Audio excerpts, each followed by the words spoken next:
नारायण नारायण नारायण नारायण नारायण।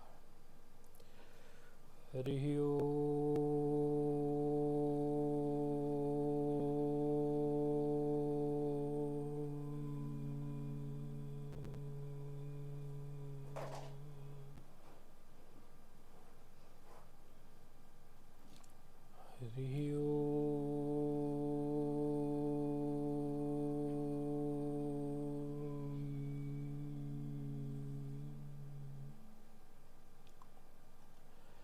नारायण समारंभां शंकराचार्यमध्यमाम् अस्मदाचार्यपर्यन्तां वन्दे गुरुपरम्पराम्।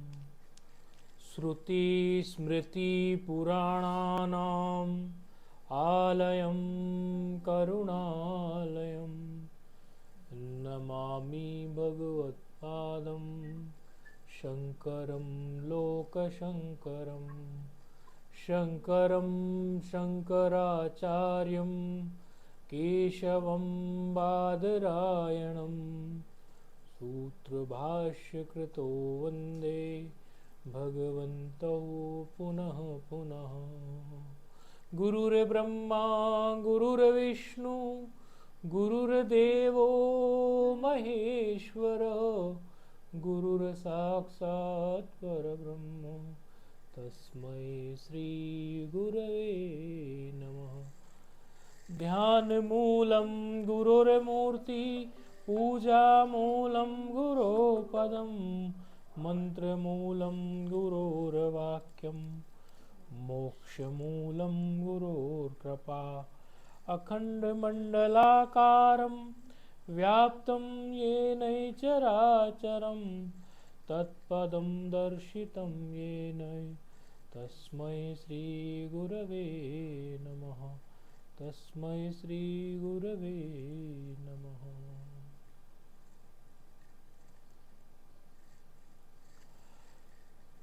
कई लोग इस बारे में कई दिन से चर्चा कर रहे थे, कई बातें हमारे सामने आ रही थी।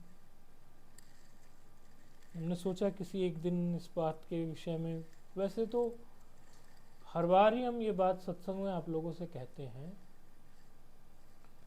लेकिन एक बार की कही हुई बात पक्की नहीं होती, तो बार बार पुनरावृत्ति करने से वो बात पकती है। क्योंकि संसार भी हमारे कानों से आँखों से बार बार गया है, संसार के ऐसे संस्कार वो बार बार जाने से वो पक्के हुए हैं। तो अच्छी बातें भी जब बार बार सुनेंगे, सैद्धांतिक बातें, तब वो पक्की होंगी, अन्यथा वो कच्ची रह जाती हैं। आप ये समझिए कि अपने जीवन में हम निश्चिंतता कैसे लाते हैं। तो निश्चिंतता लाने के कई तरीके हैं, उनमें से एक जो श्रेष्ठ तरीका है वो हमेशा अपने वर्तमान के कर्मों पर आप दृष्टि डालिए। जो भूत में आपसे कोई कर्म हो गया वो आपके हाथ में है नहीं। वर्तमान के कर्म पर आप दृष्टि डालिए कि वर्तमान का जो आपका जीवन है, क्या आप उसमें कोई किसी के लिए कांटे बो रहे हैं? क्या आप गुरुमुख हैं तो अपने जीवन को आप गुरु और शास्त्र के अनुसार जी रहे हैं कि नहीं जी रहे हैं? यदि आप इस प्रकार से अपने जीवन को जी रहे हैं, गुरु और शास्त्र के अनुसार, गुरुजनों ने जो मार्गदर्शन किया आपका, तो आपको निश्चिंत चादर ओढ़ के सो जाना चाहिए। आप कहेंगे कि निश्चिंत चादर ओढ़ के कैसे सो जाएं? अनुकूल प्रतिकूल का भी तो खेल चलता रहता है, कभी परिस्थिति प्रतिकूल होती है, कभी अनुकूल। हाँ, और उसके सिद्धांत को भी समझिए आप। कर्म का ऐसा अकाट्य सिद्धांत है। आप कई लोग मेरे सामने ये बात आती, तो फिर मैं सोचा कि अकेले में किसी एक एक को बताने की बजाय जाहिर में सबके सामने ये बात बता देते हैं। अभी जो कुछ भी आपके जीवन में घटनाएं घट रही हैं, प्रतिकूल या अनुकूल, उनमें एक बहुत बड़ा अंश जो है हमारा पूर्व के कर्मों का होता है। कुछ आसपास के कर्म भी होते हैं, लेकिन कुछ जो है पूर्व के कर्म, जो प्रारब्ध का रूप जिसने ले लिया है, वही होता है। अब कई लोग ऐसा कहते हैं कि मेरे कर्म तो अभी बहुत अच्छे हैं, मैं तो किसी के लिए कोई गलत सोचता भी नहीं हूँ, किसी प्रकार से मेरा कोई गलत दृष्टिकोण भी नहीं है, फिर भी मैं इतना दुखी क्यों हूँ, लोग मुझे परेशान क्यों करते हैं। गुरुजी फलां व्यक्ति जो है वो बड़ा दुष्ट व्यक्ति है और पता नहीं क्यों हर बार उसी की जीत होती है, हमारी जीत नहीं होती, वो दुष्ट व्यक्ति की जीत होती है। तो भाई अभी जो कुछ भी हो रहा है, या आपको ऐसा लग रहा है कि हमारे कर्म तो अच्छे हैं लेकिन फिर भी बात क्यों नहीं बन रही है, ऐसा क्यों नहीं हो रहा है, या कोई लोग ऐसा सोचेंगे कि भाई ऐसा क्यों नहीं कोई राख की ऐसे फेंक के मार दें और तुरंत चमत्कार घट जाए, ऐसा हो जाए। किसी काल में ऐसा भी संभवतः कभी कभी कहीं कहीं ऐसा देखने को भी आता है, लेकिन उसमें भी आप चाहे भगवान राम के जीवन काल को देख लें, कृष्ण भगवान के जीवन काल को देख लें, कितनी सारे उनके जीवन में कठिनाइयां ऐसी आई कि जिनसे वो युक्ति से, सूझबूझ से और अपने वर्तमान जीवन की सुंदरता से ही बाहर निकल के आए, पुरुषार्थ से। अब क्योंकि अभी वर्तमान में जो कुछ भी हमारा है वो हमारे पूर्व के प्रारब्ध के अनुसार ही तो है, पूर्व के कर्म के अनुसार ही तो है, जिसने प्रारब्ध का रूप ले लिया है। 3 तरह के कर्म होते हैं, संचित कर्म, क्रियमाण कर्म और प्रारब्ध कर्म। संचित तो अभी इकट्ठे हुए हैं, क्रियमाण तो बिल्कुल चल ही रहे हैं, और प्रारब्ध तो बिल्कुल पक चुके, मतलब अब तो वो फल देंगे। प्रारब्ध का रूप जब ले लिया कर्मों ने तो वो तो अब फल देंगे ही देंगे। अवश्यमेव भोक्तव्यम कृतम कर्म शुभाशुभम, अवश्य ही कर्म जो है वो भोगने पड़ते हैं जो भी हमने किए हुए हैं। अब कहेंगे कि गुरु महाराज फिर गुरु मंत्र और इन सब चीज़ों का क्या लाभ हुआ, गुरु जी के सत्संग का क्या हुआ, लोग इस प्रकार के प्रश्न खड़े कर देते हैं। आजकल लोगों की जो श्रद्धा है वो राजसी श्रद्धा और तामसी श्रद्धा है। एक संत में मिले, वो कहने लगे कि महाराज मुझे तो मेरे गुरु ने एक ही बात की शिक्षा दी कि अपने गुरु में सात्विक श्रद्धा बढ़ाओ, सात्विक श्रद्धा बढ़ाओ, सात्विक श्रद्धा बढ़ाओ। सात्विक श्रद्धा ये कि गुरु महाराज ने जो आपको नियम दिया है उनके प्रति जो आपकी श्रद्धा है वो अडिग रहनी चाहिए। 2 काम बने 2 नहीं बने, 2 हो गए 2 नहीं हो गए, आपकी श्रद्धा डग्गू मग्गू हो गई। ये तो राजसी भक्त का है। और तामसी भक्त क्या होता है कि काम नहीं हुआ या कुछ नहीं हुआ या गुरुजी ने कभी डांट दिया कुछ, तो गुरुजी को भी बदले की भावना से दिखा देंगे गुरुजी को, भिड़ जाएंगे गुरुजी से। ये तामसी भक्त की बात है। 3 तरह के भक्त होते हैं, राजसी, सात्विक और तामसी। राजसी भक्त जो होगा, काम बनता है जब तक तो ठीक है, काम नहीं बनता है तो नमस्कार। ऐसे संसार में बहुत लोग मिलते हैं, कम से कम 36 गुरु बनाए घूमते हैं। उन लोगों का कोई ठिकाना नहीं, उनकी तो बुद्धि बिल्कुल वैश्यावृत्ति वाली बुद्धि हो गई। एक गुरु बनाया, फिर दूसरा, फिर तीसरा, फिर चौथा, फिर 5वां, ऐसे गुरुओं को ही बदलते रहते हैं। पता नहीं गुरु ना हुआ वैसे वस्त्र हो गए। इन लोगों का तो कोई ठिकाना नहीं है 84 में आना जाना, कोई ठिकाना नहीं, क्योंकि ये तो चंचल है ना। इधर से काम नहीं बना उधर, उधर से काम नहीं बना उधर, उधर से काम नहीं बना उधर से उधर। कई पंडित मिलते हैं हमें ऐसे, हम बताते नहीं, किसी का नाम नहीं लेते जाहिर में। कई पंडितों को देखता हूँ 36 महात्माओं के पास, 38 महात्माओं के पास जाएंगे और सबको गुरुजी गुरुजी गुरुजी गुरुजी गुरुजी गुरुजी। हमें तो ऐसा लगता है, अभी बुरा लगने वालों को बुरा भी लग जाएगा, बुरा लग सकता है भाई, लेकिन देखो संतों का काम है थोड़ा सा स्पष्ट बोलना। हमें ऐसा लगता है, हम जैसे कर्म देखते हैं आजकल, हम भी ब्राह्मण शरीर के ही संत हैं, लेकिन हम ये देख रहे हैं कि ब्राह्मण भी आजकल जो है या कोई ये ऐसे ही बस तिकड़मबाजी करते रहते हैं।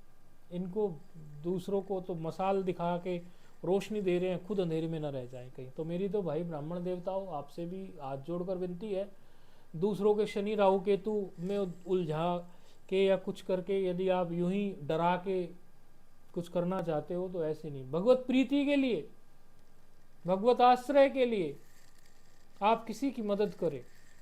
आप ये नहीं है कि तिकड़मबाजी से आप जो है व्यवसाय आपने जो है इसको ऐसा। और जो कई बार तो ऐसे भी देखते हैं, कहीं तो योग्य ब्राह्मण जो विद्वान है उनको कोई 1000-2000 रुपये भी देने में देता ही नहीं है। और तिकड़मबाज जो ब्राह्मण होते हैं कई बार वो पूज रहे होते हैं, तिकड़मबाजी सी करते हैं, नेटवर्किंग, यहाँ की नेटवर्किंग वहाँ, वहाँ की नेटवर्किंग वहाँ, वहाँ की नेटवर्किंग वहाँ, इसका तार उससे जोड़ दो। उस गुरु के चेले बहुत हैं तो उस गुरु के पास जाना शुरू कर देंगे ताकि वो चेले उसके ग्राहक बन जाए। क्षमा करना ब्राह्मण देवता, जो भी इस बात को, जो जिसके मन पर ये बात बैठती हो वो हमें क्षमा करना, लेकिन परमात्मा से आप कोशों दूर चले गए, बहुत कोशों दूर आप निकल गए। आपके वर्तमान कर्म की बात चल रही है, वर्तमान कर्म को क्या ईश्वर नहीं देख रहे हैं? फलाने गुरु हैं, वो बड़े हैं, वो प्रसिद्ध हैं, वो प्रसिद्ध हैं, वहां घुस जाएंगे, वहां जा जाके बस उनको दंडवत मारेंगे। भगते हैं, भगत हैं, भगत से उनका काम बनता है तो वहां दंडवत मारेंगे। अरे आपको अपने संध्या वंदन पर विश्वास नहीं है क्या? आपकी ब्राह्मणों गायत्री आपकी कामधेनु है, आपको क्या लगता है? अरे स्वयं खिंच खिंच के आएंगे। तो तिकड़मबाजी और नेटवर्किंग से चीज़ें ज़्यादा दिन नहीं चलेगी। वो धन जैसा भी आड़ा टेढ़ा आएगा वो आपकी संतान खाएगी, आगे संतान आप जो चाहोगे वो कर नहीं पाएगी। खुलकर बोलते हैं, जो आप चाहते हो संतान वो कर नहीं पाएगी। क्यों नहीं कर पाएगी? क्योंकि आपका ही तो अन्न खाती है वो संतान। तो आपने जो नेटवर्किंग तिकड़मबाजी से कर करके जो इकट्ठा कर लिया है वर्तमान कर्म, देखो हमने कहाँ से शुरू किया। ब्राह्मण सुन सकता है इसीलिए उनको बोला, ब्राह्मण में सामर्थ्य है सब कुछ हजम करने की। ये बात को भी ब्राह्मण देवता ही हजम कर सकता है जो हम बोल रहे हैं, और सामान्य के बस की है भी नहीं हजम करना। या तो गुरुमुख हजम कर सकता है या कोई ब्राह्मण। इसीलिए ब्राह्मणों से हाथ जोड़कर हमने एक प्रार्थना भी की और एक अपना समझकर, हमारे भी ब्राह्मण शरीर से एक अपना समझकर भी ये बात कही कि भैया तिकड़मबाजी में कुछ नहीं है ब्राह्मण देव विप्रदेव, ये सब कर्म जो है हमें ही भोगने पड़ते हैं। ये तो हो गई ब्राह्मण की बात। अब सात्विक राजसी और तामसी श्रद्धा की बात आती है कि गुरुजनों से किसी से काम बना तो ठीक है, नहीं बना तो इधर के उधर उधर के उधर। तामसी ऐसे होते हैं कि गुरुजनों ने डांट दिया तो बराबर का समझेंगे गुरु को और अपने को, बिल्कुल एक ही लेवल पर खड़े हो जाएंगे, भिड़ेंगे उनके साथ, भिड़ेंगे। तो बेटा फिर गुरु शिष्य का संबंध नहीं बनाना। गुरु शिष्य का जो संबंध बनता है उसमें तो शिष्य को यहाँ रहना चाहिए और गुरु को यहाँ रखे अपने हृदय में, अपने हृदय में कहीं रखने के लिए अलग से नहीं बोला। तो गुरु शिष्य के संबंध में ऐसा होना चाहिए ना। अब शिष्य जब गुरु की बराबरी करके उसके साथ भिड़ने चले तो गुरु शिष्य का संबंध नहीं है भैया, बाजारू संबंध है। तो बाजारू गुरुजी मिलेंगे उनसे मिलो। बाजारू गुरुजी का मतलब है जिनको अपनी नेटवर्किंग करनी हो, अपनी वीडियो रील निकालनी हो, अपना कुछ बढ़ाना हो, अपना कुछ और बड़ा स्ट्रक्चर करना हो। मुझे तो ऐसी आवश्यकता नहीं है। मेरे मन में तो हमेशा ये होता है कि साधु का एक रहने का कोई स्थान होता है, छोटी मोटी कोई कुटिया रहे उसमें रहे, सुबह शाम भजन हो जाए, बस इतना काफ़ी है। ना मुझे कोई बड़ी बड़ी गद्दियों का कोई चक्कर है। ऐसे कई अवसर आए, खुले में बोलते हैं, ऐसे कई अवसर आए, ये कई गद्दियाँ का चला, लेकिन मैं भाई मेरे में उतनी सामर्थ्य नहीं है कि मैं इन गद्दियों को संभालूं। मेरा भजन छिन्न भिन्न हो जाएगा। मैं तो अपना भजन कर सकता हूँ, जो 10 20 50 लोग मुझसे जुड़े हैं आए हैं उनको मैं नियम दे सकता हूँ, उनके जीवन को उन्नत कर सकता हूँ, अपने जीवन को उन्नत कर सकता हूँ। उनके जीवन को उन्नत के लिए मैं मार्ग जो दिखाता हूँ वो वर्तमान कर्म आपका अच्छा हो जाएगा। तो आप जो अभी जो भोग रहे हैं, जो दुख आपको हो रहा है उसको समझो। वो दुख आप कहते हो कि फलाने की ही जीत होती है, दुख आ गया फलाने की जीत होती है, वो तो पूर्व का कर्म है। अभी आप जो सुंदर कर्म कर रहे हो, 4 नियम आपको हम देते हैं, वो चारों नियम अपने आप में इतने शक्तिशाली हैं कि आपको नियम करके अपना पुरुषार्थ करके चादर तान के सो जाना चाहिए। 5वां नियम ध्यान का बताते हैं। नियम चतुष्टय में आपको 4 नियम देते हैं। वो चारों नियम इतने शक्तिशाली हैं कि आपको आपका वर्तमान कर्म इतना सुंदर है, ये आपको बहुत अच्छा फल देने वाला है भविष्य में। आपको बहुत सारे अनिष्ट से बचा लेता है। आपके सामने कभी हम कोई नेगेटिविटी की बात नहीं करती, लेकिन कितनी सारी आपके जीवन में ऐसी नेगेटिविटी की घटनाएं होती होंगी जिनको गुरु महाराज कुछ अपनी अमी दृष्टि कुछ अपनी रखते हैं कि चलो ठीक रहे, भक्तों का सब ठीक चले। बेचारे भगवान के भक्त हैं, बेचारे हम भी बेचारे ही हैं भगवान के लिए तो सब बेचारे ही हैं और कोई बेचारा नहीं है। तो बेचारे शब्द का भी भाई दुरुपयोग मत करना, क्षमा करना। आजकल तो कमेंट का वीडियो का ज़माना है, कहाँ का वीडियो कहाँ पहुँचता है, किस बात को कैसे तोड़ मरोड़ कर लेते हैं लोग। तो सात्विक श्रद्धा गुरु में बढ़ाओ कि मेरे तो गुरु महाराज ने मुझे मार्ग दिया है, अरे मुझे भगवत भजन का दिया है। गुरु महाराज ने चारों नियम में मुझसे कहा है कि बेटा तू नियमित प्राणायाम कर। और प्राणायाम का आप योग सूत्र पढ़ेंगे, उस पर भाष्य पढ़ेंगे, आपको पता चलेगा। और प्राणायाम के अनेकों पुस्तकों से आपको पता चलेगा। प्राणायाम में इतनी शक्ति है कि सुबह से शाम तक जो आपका संचित कर्म हो उसको उखाड़ फेंक सकता है। और सुबह को जब प्राणायाम करोगे, जो रात से और सुबह तक अगले दिन का कोई आपसे कोई आड़ा टेढ़ा कर्म होगा उसको उखाड़ फेंक सकता है। तो आप अपने वर्तमान कर्म पे ही फोकस करो। पूर्व का जो हो गया उसका कभी कभी ये फल आता है। कोई कोई आपको लगता है कि हावी हो रहा है या कुछ हो रहा है, ये भी बैलेंस हो जाएगा। लेकिन बिल्कुल पक्की बात कहते हैं, सुन लेना इस बात को, ये भी बैलेंस हो जाएगा। समय आएगा, आप प्रतिदिन प्राणायाम कर रहे हैं, आप प्रतिदिन जो आपको एक नियम दिया है, सदग्रस्तों के लिए जो नियम दिया है, जो घर में रहते हैं संसार में, बेटा कम से कम 11 माला करनी है, ये हमने नियम आपको दिया हुआ है। तीसरा नियम हमने आप लोगों को प्राणायाम जप, तीसरा नियम आपको दिया बेटा आप सत्संग सुनो। आप सत्संग सुनोगे, संतों के वचनों के सुनोगे, तो दुख और सुख जो वर्तमान में जो आपके पूर्व कर्म के कारण जो वर्तमान में इस तरह का हो रहा है, इसको आपको समझने की, इसमें अपनी स्थिति को ठीक रखने की आपके मन पे एक ऐसा सत्संग का प्रभाव रहेगा कि आपकी मन स्थिति जो है वो डगुमगु नहीं होगी। चौथा हम आप लोगों को कहते हैं कि बेटा जीवन में योगासन का प्रवेश जरूर करो। योगासन जो होने चाहिए, उससे योगासन से क्या होता है कि आप जो है अपने जीवन में योगासन करने से फिजिकली भी फिट रहते हैं। अब ये 4 नियम आपके जीवन में प्रतिदिन है। प्रातः आप करते हैं, सायकाल में आप करते हैं, जब आपको समय मिलता है उसके अनुसार आप करते हैं, तो आपके वर्तमान कर्म सुंदर हैं जब, तो फिर आपको भविष्य की चिंता नहीं करनी। पुरुषार्थ करो केवल जिस कर्म में आप लगे हो। कोई व्यापार में लगा हुआ है, कोई विद्यार्थी है, कोई शिक्षक है, कोई कुछ कर रहा है, कोई डॉक्टर है, कोई इंजीनियर है, तरह तरह के लोग जुड़े हुए हैं। तो जो आप काम कर रहे हो उसमें आप पुरुषार्थ करो, और पुरुषार्थ के साथ जो है आप अपना ये ध्यान रखो कि हमने गुरु महाराज के द्वारा दिए गए जो नियम हैं वो पूरे के पूरे 4 नियम पाले कि नहीं पाले।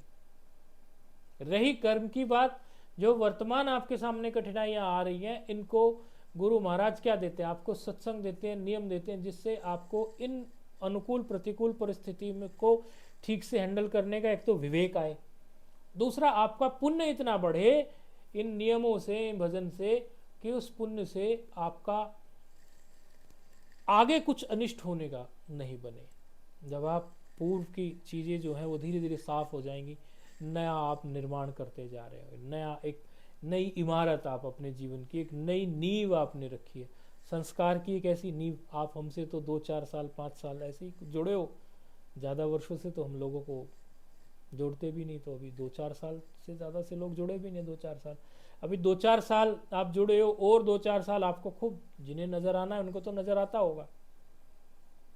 आपका जीवन पहले से सुंदर हुआ है। आप अपने अभी वर्तमान में यदि कोई प्रतिकूल परिस्थिति आए तो अपने आप को कोसो मत, श्रद्धा रखो, विश्वास रखो।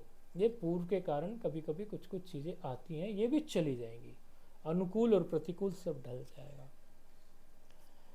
एक घटना है, शास्त्र में आती है, बड़ी सुंदर घटना है कि किसी ब्राह्मणी के बालक को किसी सर्प ने काट लिया और वो मर गया।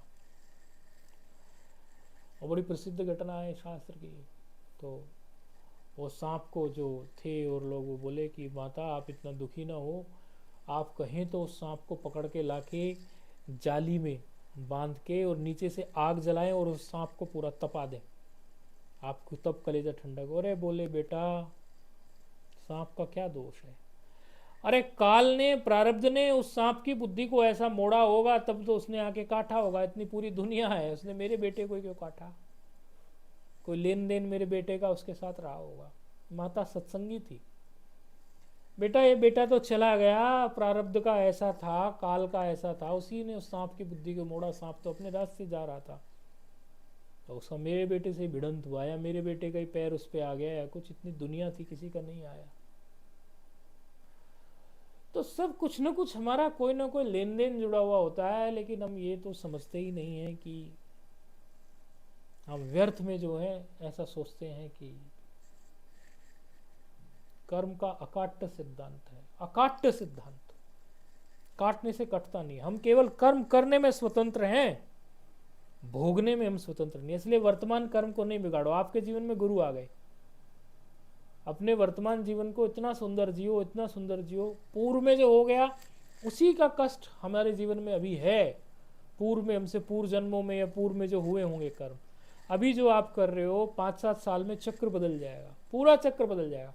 ये प्राणायाम आपके मन बुद्धि को शुद्ध कर देंगे, ये जप का फल आपको मिलेगा, और भविष्य आगे के जन्म की उसकी तो कहानी अलग है। वो तो सत्संग सुनते सुनते आप स्वयं मुक्त हो जाओगे, तो जन्म की तो बात ही क्या करें आगे। ये अभी भी 5-7 साल में आपका चक्र पूरा बदल जाएगा। इसलिए हताश नहीं होना, निराश नहीं होना। अनेकों बातें हमारे सामने आती, कोई कहता है हमारी बेटी का विवाह नहीं हुआ, ये एक हमारी समस्या है, क्यों नहीं हो रहा है, क्यों नहीं हो रहा है। तो भैया पुरुषार्थ करो, अच्छा कुल अच्छा खानदान मिलेगा, क्यों नहीं मिलेगा। शास्त्रोक्त उपाय भी करते रहो, लेकिन उपाय करते करते भी एकदम नहीं हो जाता। आपको ये भी सच्चाई हम बताते हैं। मेरे जीवन में ऐसे कई लोग आए जो ऐसे थे कि उपाय करने को उनको बताया, होते होते हुआ, उनको लगा ऐसे यूं फस ऐसे हो जाए। ये तो भैया झूठ बोलते हैं फिर लोग। आपको फिर वो प्रभु ऐसा है कि नारायण वो आपको भटकाते हैं। वो ऐसे आपको कहेंगे कि यूं हो जाएगा, आप 10 काम लेके जाओगे, उसमें से 4 काम आपके 6 बनेंगे, 4 6 नहीं बनेंगे, फिर आपकी अश्रद्धा हो कुछ हो। उससे अच्छा है आप एक कायदे से चलो, एक नियम से चलो, शास्त्रोक्त उपाय करो, सत्संग सुनो, अपने जीवन को जप से, प्राणायाम से, सत्संग से, इन सब चीज़ों से भरो।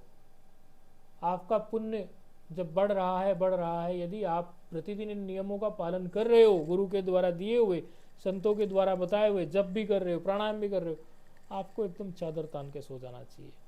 पुरुषार्थ तो प्रतिदिन करना है, लेकिन ये चिंता नहीं करनी कि ये काम होगा कि नहीं होगा। होगा, अवश्य होगा, अवश्य होगा।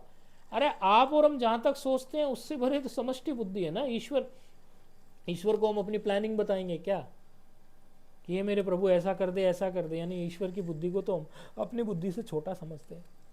ऐसा होता तो ऐसा हो, ऐसा होता तो ऐसा कर देते, ऐसा होते तो ऐसा कर देते थे। एक गांव के व्यक्ति ऐसा बहुत सोचते थे, बोले अरे गुरुजी ऐसा होता तो ऐसा कर देते, ऐसा होता तो ऐसा कर देते, वैसा होता तो वैसा कर देते, और जो यूं हो जाता तो कितना बढ़िया हो जाता। यही ये 100 रुपये मेरे लगे हैं, जो यहाँ इसकी जगह मेरे 80 रुपये लग जाते तो ऐसा हो जाते। तो वो बोले, अध्यापक थे, बोले भाई तू यदि पहले पैदा होता तो अभी तक मर भी जाता। ये भी सोच ले, तो यदि तू पहले पैदा हो गया तो अभी तक मर भी तो जाता। तो ऐसा होता, वैसा होता, ऐसा होता, वैसा होता के चक्कर को छोड़ दे तू। ऐसा होता, वैसा होता मत सोच। जो हो रहा है वो ईश्वर का विधान है, उस पर शक मत कर। और बहुत बार लोगों ने कथा सुनी है कि एक बहुत बड़ा तार्किक था, बड़ा अपने को बुद्धिशाली समझता था, कहता है भगवान की मैनेजमेंट अच्छी नहीं है, यदि मेरे हाथ में पूरी सृष्टि होती तो मैं प्रॉपर सारी चीजें बनाता। बोले इतनी बड़ी ये बड़ा पेड़ है और इस पेड़ पे केवल जामुन लगी है, बताओ क्या इतनी सी जामुन होती है, इतना सा फल होता है, सेब हो रही है, इतना बड़ा पेड़ है, बोले इतना जामुन का पेड़ है, गूलर का पेड़ है, बोले इतना बड़ा गूलर का पेड़ होता है, इतना सही गूलर, और गूलर का पेड़ इतना बड़ा। और ये देखो बेल, इन पे बड़े बड़े तरबूज जमीन पे पड़ी हैं, इतनी इतनी सी तो बेल है बेचारी, इन पर इतना लोड डाल दिया परमात्मा ने। भाई ईश्वर की तो मैनेजमेंट ही बिगड़ गई। इतनी इतनी सी बेल है बेचारी जमीन पे पड़ी है, सहारा भी नहीं ले सकते किसी का, और इतने इतने बड़े तरबूज खरबूज, ओ हो इतने बड़े बड़े।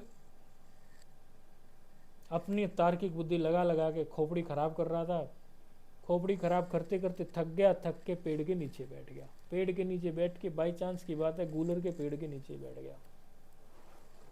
गूलर के पेड़ के नीचे बैठते ही ऊपर से गूलर उसके ऊपर गिरा, और गिर के उसके कान पे, कन पट्टी पे, यहाँ पट से, तो बड़ी कान पे थोड़ा सेंसिटिव होता है, चोट लगी। अरे बड़ी चोट लगी ऐसे।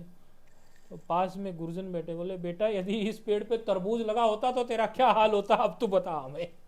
अब बता, भगवान की मैनेजमेंट बेकार है कि तेरी बुद्धि बेकार है।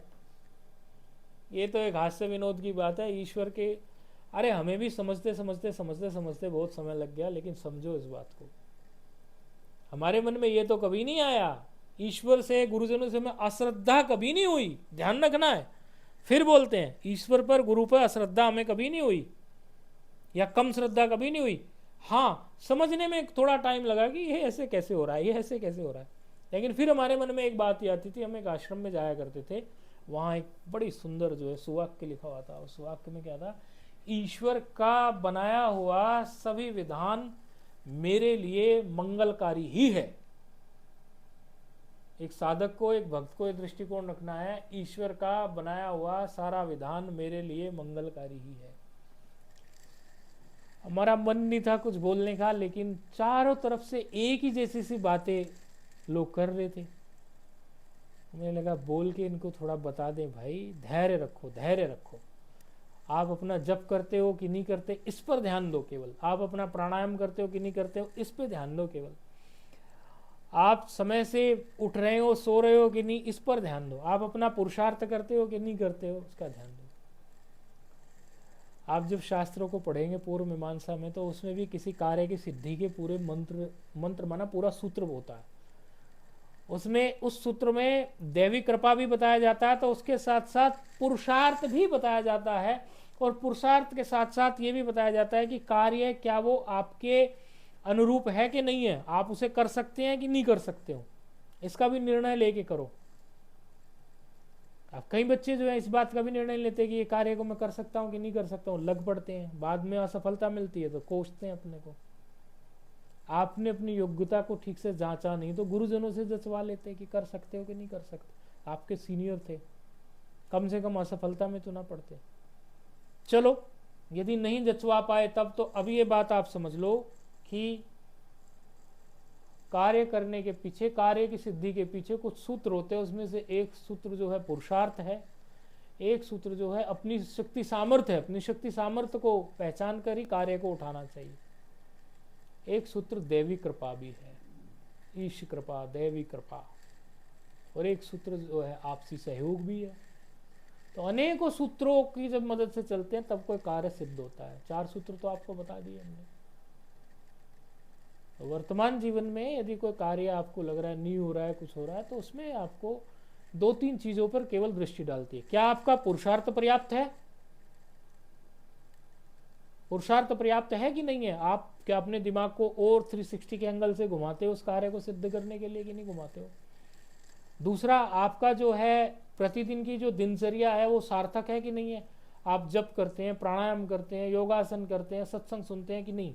क्योंकि सत्संग से आपकी बुद्धि सुधरेगी, प्राणायाम से आपका मन जो है वो ठीक रहेगा, प्राणवायु आपकी जो है वो ठीक से चलेगी, तो आपके ऑक्सीजन भी प्रॉपर पास होगी, आपका शरीर जो है, मन बुद्धि और अच्छे कार्य करेंगे। जब से आपके अंदर अलग पुण्य बढ़ेगा।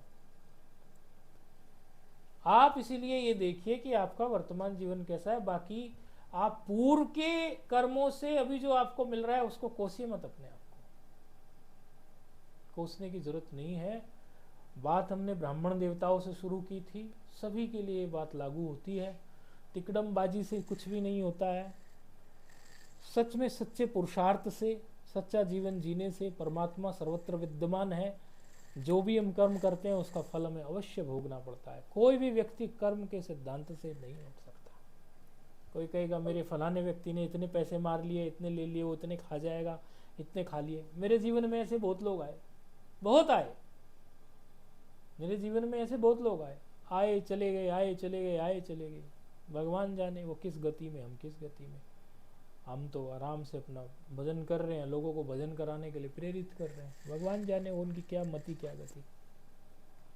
आप ऐसा मत समझ लीजिए कि किसी ने आपके यदि पैसा भी ले लिया, आपको धोखा दे दिया, आपको चीट करके चला गया, आपका पैसा मार के चला गया, आपका कुछ लेके चला गया, तो वो कर्म उसके साथ नहीं रहेगा। वो कर्म उसको एक दिन धोखा देगा। अभी अभी कुछ देर पहले हमसे किसी की बात हो रही थी, तो हम किसी का नाम नहीं लेंगे यहाँ। तो वो घटना बहुत प्रसिद्ध है, अभी की ताज़ा घटना है, नाम बिल्कुल नहीं लेंगे, लेकिन बिल्कुल प्रमाण में है। जो अकेले में पूछेगा उसको बता देंगे चुपचाप, लेकिन गोपनीयता रखेगा तो। हमारे पास कोई आता था, वो बहुत आके रोता था, बोले फलाना व्यक्ति जो है बहुत पावरफुल है। अभी 2 साल पहले ही आता था, वो व्यक्ति बहुत पावरफुल है और उसने मुझे सता दिया, इतना सता दिया, इतना सता दिया कि उसने मुझे, जिस शहर में मैं रहता हूँ वो शहर में रहना ही छोड़ दूं, ऐसा उसने कर दिया। इतना सता दिया उसने मुझे। हमने कहा कि भाई तू जा, चिंता मत कर, भगवान सब देखते हैं।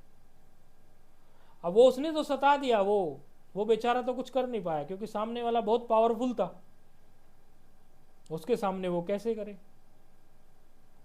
लेकिन परिणाम क्या आया कि वो ऐसी जगह भिड़ गया, ऐसी जगह भिड़ गया कि अब उस पर वो भागता फिर रहा है, कोर्ट केस और पता नहीं क्या क्या हो रहे हैं। अभी ताज़ा ही है, बिल्कुल ताज़ा समाचार है। अब उसके पीछे पुलिस लगी है, कुछ लगी है। मैंने कहा, अपने मन में सोचता होगा कि स्वामी जी, महाराज जी, कोई महाराज जी कह देता, कोई स्वामी जी, कोई गुरु जी, सब अलग अलग संबोधन लेते हैं। बोले सही कह रहे थे कि ये कर्म जो है वो फल देगा। तो आप लोगों के भी जीवन में यदि आपको कोई परेशान कर रहा है या कुछ कर रहा है और आपसे कुछ हो नहीं पा रहा है कुछ भी, ईश्वर को रोइए अपनी बात, अपने गुरु मंत्र को जपने के समय भगवान को कहिए, हे मेरे प्रभु, मेरा कोई कर्म होगा जिस कारण ऐसा हो रहा है, अब मुझसे कोई ऐसा कर्म मत कराना कि मैं किसी के हृदय को दुखाऊं, मुझसे कोई तिकड़मबाजी, मेरे घर में कोई गलत अन्न ना आ जाए, गलत पैसा ना आ जाए, गलत कुछ ना हो जाए, कहीं मेरी संतान के लिए मैं जो पैसा कमा रहा हूँ, सपने देख रहा हूँ, मेरी संतान ये करेगी, मेरी संतान ऐसा करेगी, वैसा करेगी, वैसा करेगी, वैसा करेगी। अशुद्ध धन नहीं आना चाहिए, चाहे वो ब्राह्मण है, ब्राह्मण को तो विशेष देखना पड़ेगा, अशुद्ध अन्न नहीं आए। कितना हम जप कर रहे हैं, कितना उस जप का फल हम किसी को दे पा रहे हैं कि नहीं दे पा रहे हैं, कितना कुछ कर रहे हैं, या कोई किसी भी व्यवसाय में है, किसी काम में है, कर्म कांड में है, किसी में भी है, बहुत ध्यान देना चाहिए। तो कर्म छोड़ने वाला नहीं है पीछा, किसी का पीछा नहीं छोड़ने वाला, कर्म का ये अकाट्य सिद्धांत है, ये बात आप समझ लीजिए। नारायण नारायण नारायण नारायण। ओम।